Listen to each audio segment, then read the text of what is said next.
ఒక కంటెంట్ కానీ పాట కానీ ఎలా క్రియేట్ చేయాలి, కెమెరా ముందు ఎలా మాట్లాడాలి అంటే, ఇప్పుడు ఒక పాట ఎలా పాడాలంటే, ఒక స్త్రీ ఉన్నది. ఆ స్త్రీ నుండి కదా బిడ్డ పుడతాడు, ఒక ఆడదాని నుండి కొడుకు పుడతాడు. పుట్టి ఏమవుతాడు వాడు, ఆమెకు అతీతంగా పెరుగుతాడు. ఆమెకి ఎలాంటి సంబంధం లేదు వాడు పుట్టిన తర్వాత. కానీ ఆమె నుండి వచ్చినోడే, ఆమె అవయవంలో ఒక భాగం లాంటివాడే, చెయ్యి కాలు లాంటివాడే. కానీ పుట్టినోడు వేరే అవుతాడు. చూసినావా, వేరే వాడు వేరే జీవిస్తాడు, ఇక వేరే మనిషి అవుతాడు. చూసినావా, ఆమె అవయవమే నుండి వచ్చే వేరైతాడు. ఇట్లా మన గొంతు నుండి వచ్చిన పాట, శబ్దం, లేదా ఇప్పుడు కెమెరా ముందు మాట్లాడిన మాట, లేదా మనకు వచ్చిన ఆలోచన, కంటెంటు, క్రియేట్ చేసిన కంటెంటు, లేదా మనం మాట్లాడే మాట కెమెరా ముందు, లేదా పాడే పాట అయినా కూడా మన గొంతు నుండి వచ్చినా కూడా అది మనకు అతీతం కావాలి. మనకు సంబంధం లేకుండా మనకు అతీతంగా అది స్వేచ్ఛగా స్వాతంత్రంగా దాని జీవితం అది గడిపితే ఎలా ఉంటుందో అలా రావాలంట పాట. ఇక మనకే సంబంధం లేదు, అలా అన్నమాట. నాకు ఇప్పుడు తల్లి వేరు పిల్ల వేరు కదా. తల్లి నుండి వచ్చిన తల్లి వేరు పిల్ల వేరు. తల్లి రావచ్చు, పిల్ల రావచ్చు, తల్లి దిక్కు రావచ్చు, పిల్లో దిక్కు పోవచ్చు, ఏ సంబంధం లేదు, ఇద్దరు పరాయాలి కదా. అవి అట్లంటూ మన నుండి వచ్చిన పాట కానీ కంటెంట్ కానీ మనం క్రియేట్ చేసిన ఐడియా కానీ ఆలోచన కానీ మనకు సంబంధం లేకుండా క్రియేట్ కావాలి, జీవించాలి, అది వేరే. అలా చెప్పాలంటే చెప్పడం అంటే, ఇప్పుడు ఒక రాయి విసిరామనుకో, మనం విసిరిన కాడికే పోతుంది కానీ అంతకన్నా ముందుకు పోయే శక్తి దానికి లేదు, పోదు. కానీ మనం పాడిన పాట, మనం పాడిన దానికంటే మనకు అతీతంగా పాడాలి పాట. మన నోటి నుండి మనం పాడే పాట అంటే, మన పక్కోడు పాడిన పాట ఎట్లుంటుంది, మనకు అతీతంగా వాని నోరు తీరు పాడుతుంది కదా. అలా మనం పాడిన పాట మనకు అతీతంగా రావాలి, పక్కోడు పాడినట్టు. చూసారా, అలాగే మనం కొండ దగ్గర అరిస్తే ఏమొస్తే రీసౌండ్ వస్తుంది, కానీ మనం అరిసిందే మళ్ళీ వస్తుంది, కానీ మనం అరవంది రాదు కదా, వేరేటోడు అరిచినట్టు రాదు కదా. కానీ అలా రావాలి మనం పాడిన పాట. ఓకే, అలా ఉండాలన్నమాట. అట్లా పాడితేనే పాడినట్టు. కంటెంట్ అయినా ఇలాగే చెప్పాలి, ఇలాగే క్రియేట్ చేయాలి.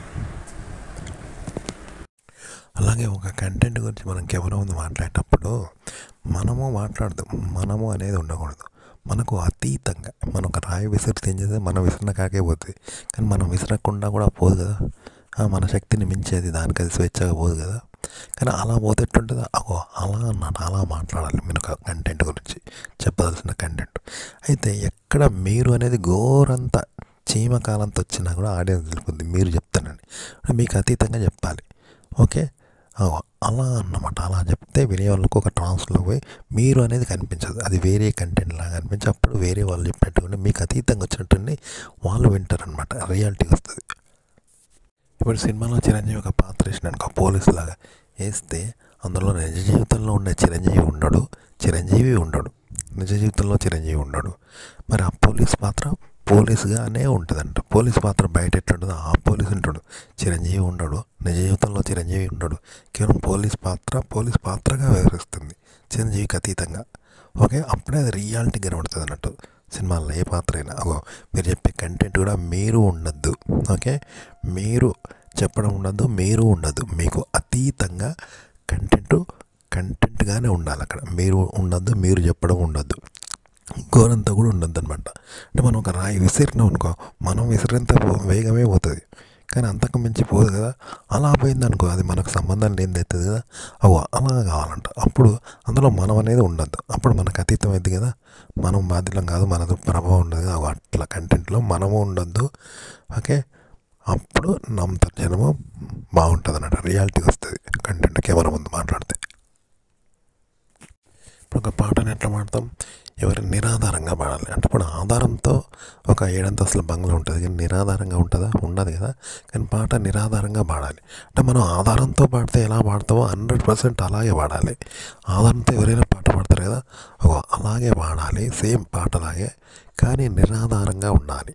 ఆధారం లేకుండా ఆధారంతో పాడితే ఎలా పాడతామో సేమ్ అలాగే పాడాలి అన్నమాట. కంటెంట్ కూడా అలాగే చెప్పాలి. ఇలా నిరాధారంగా చెప్పినప్పుడు ఇలా మనము ఉండమంటాం. మనం అనేదే ఉండదు, కేవలం కంటెంట్గా ఉంటుంది.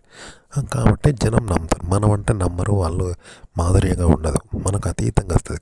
కంటెంట్గా మాత్రమే వినిపిస్తుంది అన్నమాట. ఇప్పుడు దయ్యం అంటే భయపడతాం, ఎందుకంటే మనిషికి అతీతమైంది కదా.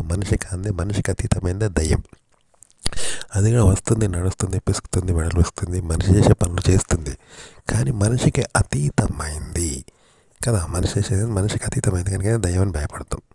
ఇట్లనే మనము చెప్పే కంటెంట్, మనం చెప్పే ఆలోచనలు ఉంటాయి చూసినావా, అది నిరాధారంగా చెప్పాలి. మనం ఆధారంగా చెప్పకుండా నిరాధారంగా చెప్పాలి. అంటే మేడ గాలిలో కడతారు 7 అంతస్తుల మేడ, కానీ నిరాధారంగా అదే మేడ నిరాధారంగా కట్టాలి. నేల ఆధారం లేకుండా కట్టు. అప్పుడు ఎట్లుంటుంది? అది నిరాధారం అవుతుంది కదా. అందుకనే కదా అది గాలి బంగ్లా అంటారు. అట్లా అనమాట. నువ్వు చెప్పే కంటెంట్ నువ్వు ఎలా అయితే చెప్తావో నువ్వుగా అదే చెప్పు, కానీ నువ్వు అనేది ఆధారం లేకుండా నిరాధారంగా చెప్పు. ఆధారం అనేది ఎక్కడా ఉండద్దు అనమాట. అప్పుడు అది కంటెంట్గానే ఉంటుంది. నువ్వు చెప్పినట్టుగా ఉండదు, మనిషి చెప్పినట్టుగా ఉండదు. ఓకే, మనిషికి అతీతంగా ఉంటుంది కంటెంట్. అప్పుడు కంటెంట్గా మాత్రమే తెలుస్తుంది జనాలకు. మనం ఒక కంటెంట్ నేర్చుకొని కెమెరా ముందు మాట్లాడతాం కదా, అయితే మనం మాట్లాడద్దు దాన్ని. ఇప్పుడు వేరే వాళ్ళను నాగార్జున నటన, వాయిస్ అనుకరించడము, మిమిక్రీ చేయడము, నటన కూడా మిమిక్రీ లాంటిది చేస్తాం కదా, అనుకరించి. అలా మనల్ని మనమే ఇమిటేట్ చేయాలి, వాయిస్, బిహేవింగ్ ఓకే చేయాలి. కానీ జెన్యూన్ అనేది ఉండకూడదు. అంటే మనం అనేది జెన్యూన్ కదా, జెన్యూన్ అనేది ఉండకూడదు. కేవలం మనల్ని మనమే నటించాలి, కానీ జెన్యూన్ ఉండకూడదు అక్కడ. వాయిస్ కానీ మన బిహేవింగ్ కానీ ఉండకుండా ఎలా ఉంటుంది అలా చెప్పాలన్నమాట కంటెంట్.